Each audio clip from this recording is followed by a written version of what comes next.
चलिए बहुत बढ़िया। 2000 ठीक है 2015 का पेपर हम लोग डिस्कस कर रहे थे। लास्ट क्लास में, लास्ट सेशन में हम लोग पेपर डिस्कस कर रहे थे, वहीं से आगे हम लोग बात करेंगे आज। जल्दी से सभी लोग इस चैनल को सब्सक्राइब कर लीजिए, वीडियो को शेयर जरूर कर दीजिएगा और जो भी होता हो सब कर दीजिएगा, ठीक है। चलो बच्चा स्टार्ट किया जाए।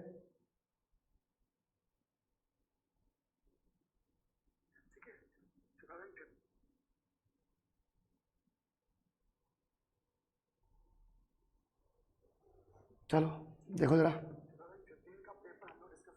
पिछले क्लास में हम लोगों ने 2015 का जो क्वेश्चन पेपर था, उस क्वेश्चन पेपर के कॉमन एरर्स सारे के सारे डिस्कस किए थे।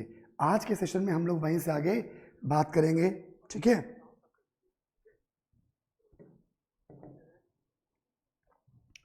चलिए देखा जाए, लास्ट सेशन में हम लोगों ने सारे कॉमन एरर्स डिस्कस कर लिए थे। आज हम लोग बात करते हैं इसके सेंटेंस इंप्रूवमेंट्स के बारे में। क्वेश्चन नंबर 16 से हम लोग स्टार्ट करेंगे, ठीक है। क्वेश्चन नंबर 15 तक हम लोग लास्ट क्लास में बच्चों कर चुके थे। रंभू कुमार, उदय कुमार यादव, राम बाबू, निधि ओझा, जय महाकाल बहन, कैसे हो? हैं आवाज़ आज ठीक है? बहुत दिनों बाद आज मैं लाइव आया हूँ और मुझे लगता है कि आज आवाज़ मेरी ठीक है।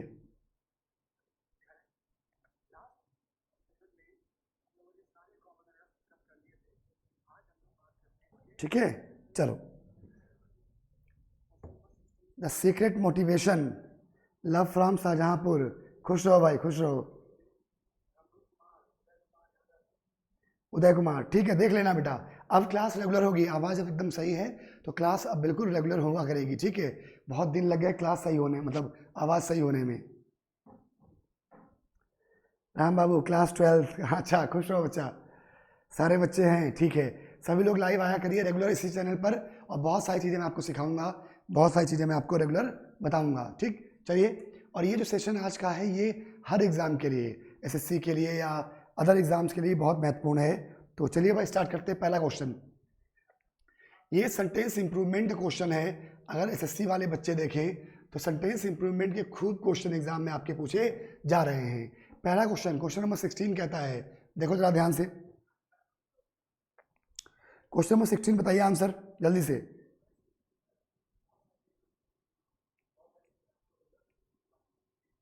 क्वेश्चन नंबर 16 का आंसर बताइए, क्या होगा आंसर? पिछला क्लास नहीं देखा था, बढ़िया सर, आप कैसे हैं? बढ़िया बढ़िया बच्चा।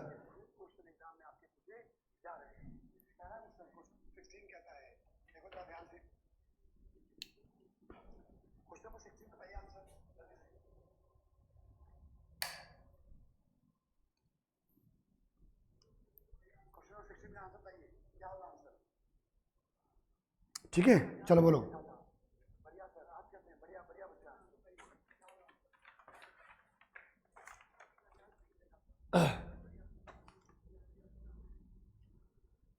ठीक है राम बाबू, चलिए पहला क्वेश्चन देखा जाए। पहला क्वेश्चन कहता है, ऑल दो इंडिया इज स्टिल बाई फार, ठीक है, by far a poor country. अगर हम बाई फार की बात करें तो बाई फार का मतलब होता है बड़े पैमाने पर, बड़े स्तर पर, बड़े पैमाने पर, यानी कि इन लार्ज। बाई फार का मतलब क्या होता है? इन लार्ज, ठीक। तो कहते हैं India is still a poor country, बड़े पैमाने पर भारत एक गरीब देश है, ठीक है। इसकी जगह पे आपको बताना है कौन सा फ्रेज आ सकता है। दूसरा कहता है few and far between, few and far between. तो फ्यू एंड फार बिटवीन का मतलब होता है नॉट कॉमन। ये सारे के सारे नोट कर लेना, मैं आपको विधिवत एक्सप्लेन कर दे रहा हूँ। नॉट कॉमन, जो सब जगह पाया ना जाता हो, जो कॉमन ना हो, वो क्या होता है? Few and far between, not common, है ना, जो रेगुलर आपको दिखाई ना देता हो, ठीक। By and large, by and large, by and large एक अच्छा फ्रेज है जिसका मतलब होता है कॉमन, है ना, बाई एंड लार्ज, ठीक, बाय एंड लार्ज, बोलिए।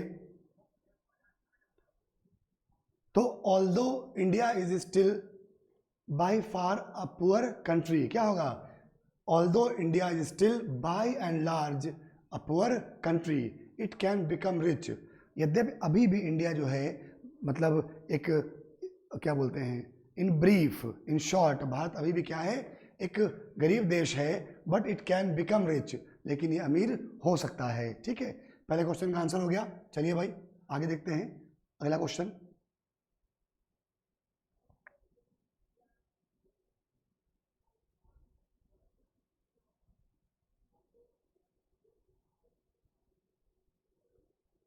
चलो अगला देखो, question 17, the more they earn the more they spend. अगर क्वेश्चन नंबर 17 आप देखें तो आपको याद आएगा, मैंने आपको आर्टिकल्स में एक कॉन्सेप्ट पढ़ाया था कि व्हेन थिंग्स आर इंटरडिपेंडेंट, जब चीज़ें एक दूसरे पर निर्भर होती हैं, उस कंडीशन में दोनों ही एक्शन एक दूसरे के साथ द प्लस कंपैरेटिव डिग्री लेते हैं। यहाँ पर देखो मोर कंपैरेटिव डिग्री है, यहाँ पर मोर क्या है, कंपैरेटिव डिग्री है, और दा भी है। यहाँ पर मोर तो है लेकिन दा नहीं है। क्या होगा, the more they earn the more they spend. मैंने आपको एग्जांपल दिया था, the higher we go the cooler we feel, है ना, the higher we go the cooler we feel. Same pattern पर आपका ये क्वेश्चन है। ठीक, क्वेश्चन नंबर, तो आंसर क्या हो जाएगा, the more they earn the more they spend. C would be the correct answer. अगला question 18, but in all these cases conversion from one scale to another is easy because scales have well formulated. बहुत बढ़िया, इस question का answer बहुत logical तरीके से आप दे सकते हो। अगर थोड़ा सा दिमाग लगाओ और सही तरीके क्वेश्चन को पढ़ो तो बिल्कुल इजीली इस क्वेश्चन का आप आंसर दे सकते हो। बताओ सारे लोग आंसर क्या होगा। रोहित, उदय कुमार, बोलो बेटा। निधि, सी, बोलो जल्दी जल्दी।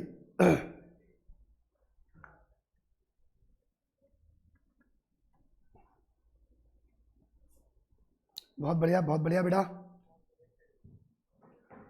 बहुत ही बढ़िया। देखते हैं निधि, आवाज में कहीं दिक्कत तो नहीं बेटा, आज आवाज में कहीं कोई दिक्कत तो नहीं लग रही, बोल जल्दी से।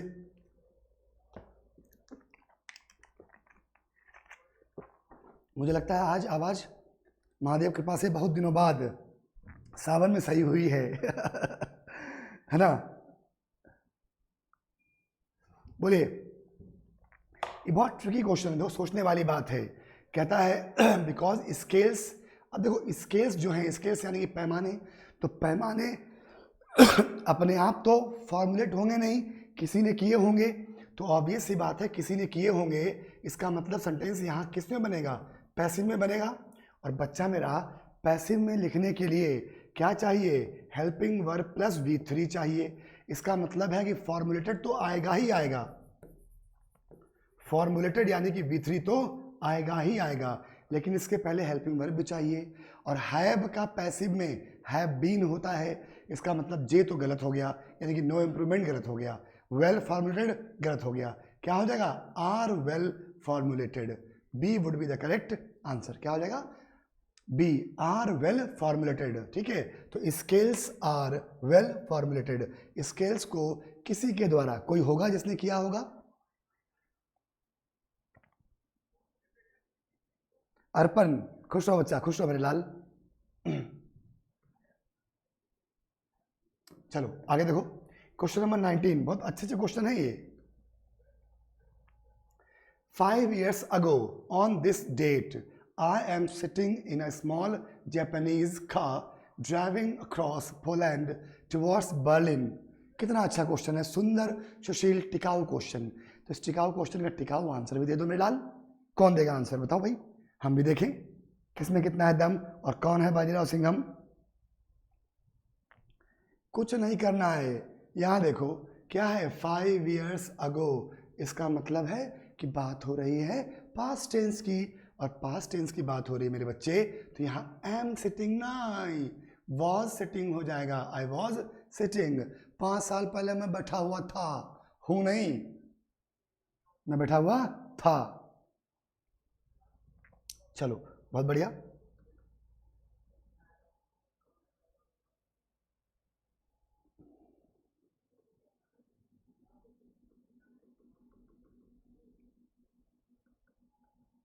Question number 20, the old man felled some trees. Felled मतलब होता है गिराना। तो कहता है कि जो बूढ़ा आदमी था, वो जो बुढ़वा था ना, वो क्या किया, गिरा दिया। किसको गिरा दिया? फेल्ड सम ट्रीज, कुछ पेड़ों को उसने गिरा दिया। इन द गार्डन में विद हार्डली नो एफर्ट। तो हार्डली खुद नेगेटिव वर्ड है, इसके बाद कभी भी नो या नॉट का यूज नहीं होता है। तो हार्डली एनी एफर्ट, यहाँ क्या हो जाएगा, हार्डली एनी एफर्ट। कहीं है? बिल्कुल बी में आंसर है, तो बी आंसर हो जाएगा। 20 का आंसर हो गया बी। बहुत दिन बाद आज क्लास जैसा फील हो रहा है हमको भी बच्चा, बहुत मतलब सच्ची बता रहे हैं, बहुत मन करता है मेरा कि हम ये सब बंद कर दें और दिल्ली आ जाएं वापस, और आके दिल्ली में स्टूडियो लगा के और वहीं अपने बच्चों को पढ़ाएं अपने तरीके से। मतलब ये सब ऑनलाइन क्लास व्लास सब दिल्ली शिफ्ट कर लें, अच्छा नहीं लगता कहीं भी। सच बता रहे हैं, जिसने शेर और शेरनियाँ पढ़ा ली ना, तुम जैसे बच्चों को पढ़ा लिया, अब कहीं मन नहीं लगता। हम घर पे रहते जरूर है, लेकिन कई बार ऐसा लगता है कि यार लाइफ में जो आग थी, वो आग यहाँ रह के वो मजा नहीं आ रहा। वो हालत हमारी वो हो गई ना कि ज्वालामुखी थे और छोटी सी भट्टी हो गए।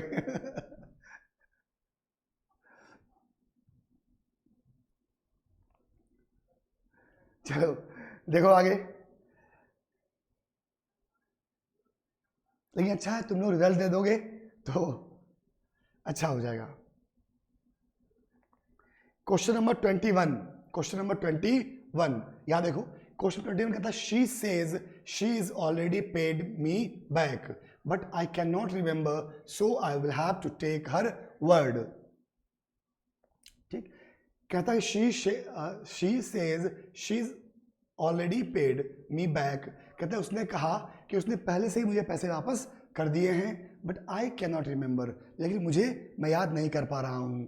सो I will have to take her word, लेकिन इसलिए टेक हर वर्ड का मतलब होता है take someone's word. Take someone's word का मतलब होता है टू बिलीव, किसी का विश्वास करना। क्या करना मेरे बच्चे? विश्वास करना। तो कह लीजिए विश्वास भैया, कह लीजिए विश्वास। राम बाबू खुश हो भाई, है ना। तो टेक वंस वर्ड्स का मतलब क्या होता है बच्चा? किसी का विश्वास करना। You have to take my word, I am giving you my word. मैं तुमको अपना वादा, प्रॉमिस दे रहा हूं कि भाई पक्का वादा, ठीक है। तो टू बिलीव इसका मतलब होता है, ठीक। तो I will have to take her word, काहे के लिए? For it. ये पूरा फ्रेज होगा। कहां गया? To take her word for it. चलो अगला देखो, क्वेश्चन नंबर 22। क्वेश्चन नंबर 22 कहता है कि the workers are hell bent at. Hell bent ये बहुत अच्छा फ्रेज है। आप ये देखो, ये 2015 कितना बढ़िया एडीएम है। ये 2015 के एनडीए में पूछा गया, फिर सीडीएस में पूछा गया। हेल वेंट ऑन सही फ्रेज होता है hello went on. Hello went on ये सही होता है, ठीक है। ये एनडीए में पूछा, फिर सीडीएस में पूछा, और उसके बाद एसएससी में पूछा। हेल वेंट ऑन का मतलब होता है किसी काम को करने के लिए बिल्कुल डिटरमिन्ड होना, यानी कि दृढ़ संकल्पित होना कि हम ऐसा करके ही मानेंगे, है ना। किसी काम को लेकर बिल्कुल दृढ़ संकल्पित होना कि हम ऐसा करके ही मानेंगे, ये क्या होता है? हेल वेंट ऑन होता है।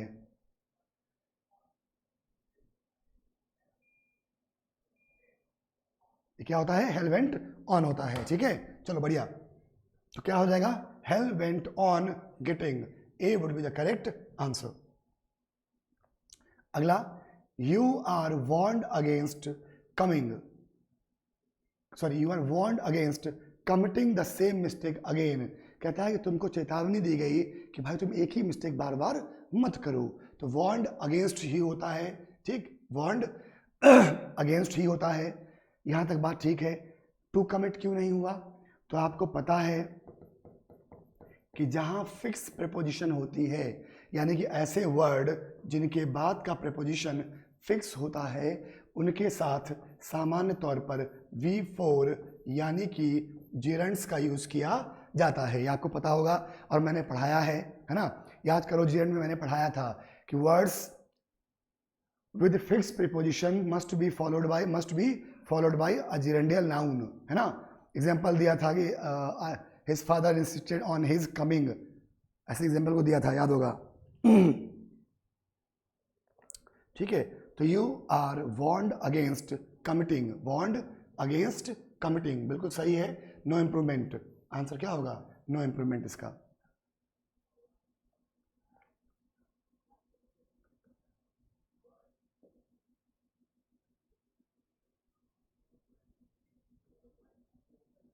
चलो, question number 24, while we would like that all Indian children, अब देखो लाइक दिया हुआ है तो दैट की जरूरत नहीं है, यानी इसमें दैट नहीं हो वही आंसर होगा। ठीक, यानी कि ये नहीं होगा, नो इम्प्रूवमेंट नहीं होगा, ऑल इंडियन चिल्ड्रेन, ऑब्वियस ही बात है, while we would like all Indian children to go to school, जबकि हम पसंद करते हैं कि सारे भारतीय बच्चे जो हैं वो स्कूल जाएं, स्कूल जाएं, स्कूल नहीं स्कूल जाएं।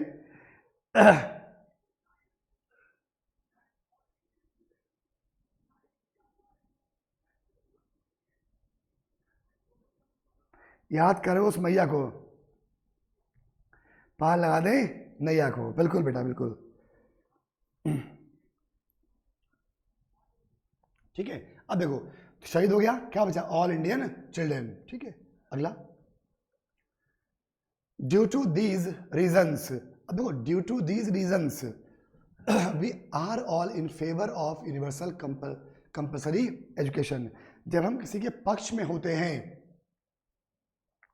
ठीक, यहाँ देखो जिससे कोई एक्शन हो, कोई दुर्घटना हो जाए, तो उस कंडीशन में आप ड्यू टू का यूज करेंगे, लेकिन यहाँ कहता है कि we are all in favour of universal compulsory education, हम सभी के लिए जो शिक्षा जरूरी है उसके पक्ष में हैं, काहे के लिए? इन कारणों के लिए, तो for these reasons, due to these reasons नहीं होगा, फॉर दीज रीजन्स, क्योंकि ड्यू टू का मतलब है कारण कोई दिया हुआ है, और कारण दिया हुआ नहीं है, बच्चों के ग्रोथ के लिए, बच्चों के बेटरमेंट के लिए, उनकी बेहतरी के लिए, तो for these reasons. Question number 26, when it was feared that the serf, serf मतलब होता है गुलाम, सर्फ मतलब होता है स्लेव, गुलाम, ध्यान रखेंगे, है ना, सर्फ मतलब क्या होता है? गुलाम, और सर्फडम, सर्फडम का मतलब होता है गुलामी, स्लेवरी, सर्फडम का मतलब क्या होता है? स्लेवरी, यानी कि गुलामी। गुड्डू सिंह इंग्लिश को स्ट्रांग कैसे करें? रेगुलर मेरा क्लास करते रहिए, स्ट्रांग हो जाएगी।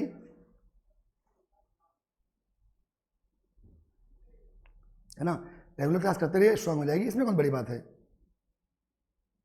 ठीक है, और एसएससी वाले बच्चों, आपके लिए एक बहुत अच्छा वर्ड मैं यहाँ लिख देता हूँ, HELOT, हेलोट, इसका मतलब ही होता है गुलाम, ध्यान रखना, हो सकता है 2023 के एग्जाम में सिनोनिम पूछ दिया जाए इसमें का।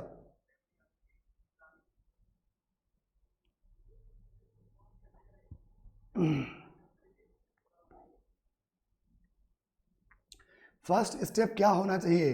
फर्स्ट स्टेप तो वोकेबुलरी, राम बाबू स्पोकन का क्लास जल्दी मिलेगा, अब ठीक हुआ है माइक वाइक आवाज़, तो अब जल्दी मिलेगा सब कुछ, बस समय दीजिए 1-2 दिन का, बहुत कुछ मिलेगा आपको।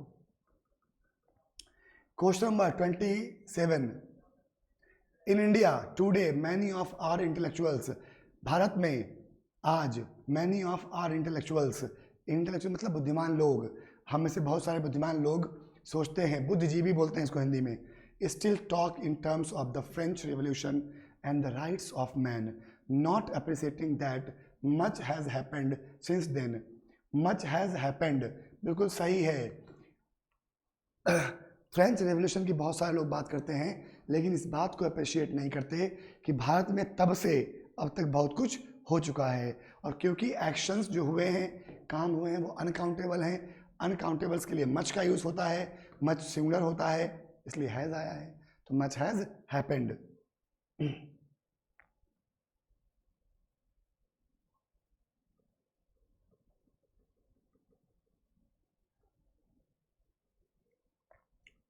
तो आंसर क्या हो जाएगा?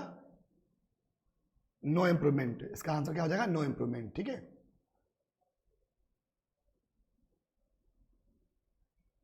ये वाला होगा।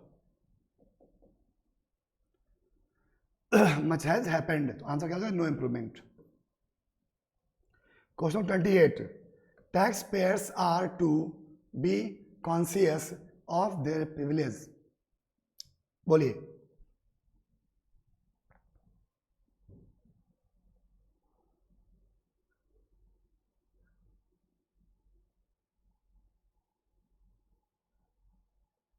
इंग्लिश कितने नंबर का होता है किस एग्जाम में? एनडीए में 200 नंबर का होता है। दीपक, और दीपक तुम रेगुलर रहो क्लास में, अपने आप तुम्हें समझ में आ जाएगा कि तुम्हें क्या करना चाहिए। यहाँ देखो क्वेश्चन नंबर 28 कहता है कि tax payers are to be conscious of their privileges. Privileges का मतलब होता है विशेषाधिकार, जो आपके विशेष अधिकार होते हैं, विशेषाधिकार। कॉन्शियस का मतलब होता है सतर्क। तो कहता है कि tax payers are to be conscious, tax payers को सतर्क होना चाहिए अपने विशेष अधिकारों को लेकर। और जो काम आपको, देखिए नीड, हैव टू जो है ये कंपल्सन शो करता है, ये कहता है कि आपको ऐसा करना ही होगा। और ऑट टू जो आपको करना चाहिए, जो करना चाहिए, सलाह के सेंस में जो हो वो शुड होता है। और ऑट टू जो है जो ये बताए कि आपको क्या करना चाहिए। तो कहता है tax payers ought to be conscious. क्या हो जाएगा? Tax payers ought to be conscious. सामाजिक रूप से जो आपको करना चाहिए उस कंडीशन में ऑट टू का यूज किया जाता है। ठीक है, तो tax payers ought to be conscious of their privileges. कहता है टैक्स पेयर्स को अपने अधिकारों के लिए सतर्क होना चाहिए, जागरूक होना चाहिए। निधि, है ना? ठीक है, चलो अगला 29, I would have waited for you at the station if I knew. अब देखो मैंने आपको बताया था कि जो इफ क्लॉज है ना, अगर इसमें हैड प्लस V3 आएगा, हैड प्लस V3 आएगा तो बाद वाले उसमें subject plus would have plus verb की थर्ड फॉर्म आएगी। तो वुड हैव प्लस वर्ब की थर्ड फॉर्म यहाँ है, इसका मतलब इफ क्लॉज में क्या आएगा? हैड प्लस वर्ब की थर्ड फॉर्म। तो हैड प्लस वर्ब की third form, had plus verb की थर्ड फॉर्म लिखने के लिए क्या चाहिए? Had known. कहाँ है? ए में। ए आंसर हो गया आपका। ठीक है, ए आपका आंसर हो गया। क्वेश्चन नंबर 30,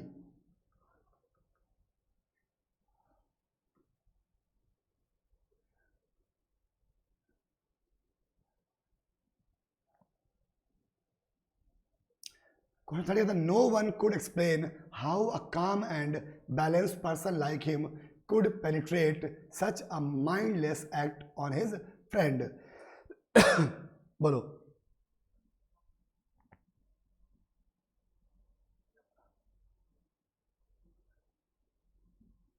ठीक है, परपिचुएट। अब यहाँ देखो पेनिट्रेट का मतलब होता है कहीं छेद करना, तो माइंड में क्या होगा? तो कहता है कि नो वन कुड एक्सप्लेन, कोई भी एक्सप्लेन नहीं कर सकता, इस बात को समझा नहीं सकता कि how a calm and balanced, कैसे काम और बैलेंस्ड व्यक्ति, पर्सन लाइक हिम, उसके जैसा, कुड पेनिट्रेट, कुड परपिचुएट। परपिचुएट का मतलब होता है किसी को लंबे समय तक किसी चीज़ पर हावी रहना। तो कहता है कि balanced person like him could perpetuate such a mindless act, कोई इतना सुलझा हुआ व्यक्ति लंबे समय तक इस प्रकार के काम को कैसे कर सकता है? ऑन हिज फ्रेंड्स, अपने दोस्तों के लिए। तो आंसर क्या हो जाएगा? परपिचुएट। ठीक है, चलिए ये बहुत सिंपल वर्ड्स मैंने आपको कराया आज, सेंटेंस इंप्रूवमेंट क्वेश्चंस। ठीक है, तो एनडीए वाले सेशन में यूट्यूब पर थोड़े थोड़े क्वेश्चंस हम लोग रोज करते रहेंगे, जिससे आपको अंदाजा लगेगा किस तरह के क्वेश्चन आपके एग्जाम में आते हैं और कैसे उनको सॉल्व करना है। ठीक है, बाकी कल से एसएससी के लिए अलग एक सेशन लिया करूँगा मैं और एनडीए के लिए अलग से। आज के लिए ट्रायल क्लास था कि भाई आवाज़ और सब कुछ ठीक है। ठीक है बच्चों, तो कैसा रहा आज का सेशन जरूर मुझे कमेंट में बताइएगा और मिलते हैं कल के सेशन में। जय हिंद, जय भारत। थैंक यू बच्चों, खुश रहिए, बहुत सारा आशीर्वाद, बहुत सारी शुभकामनाएं।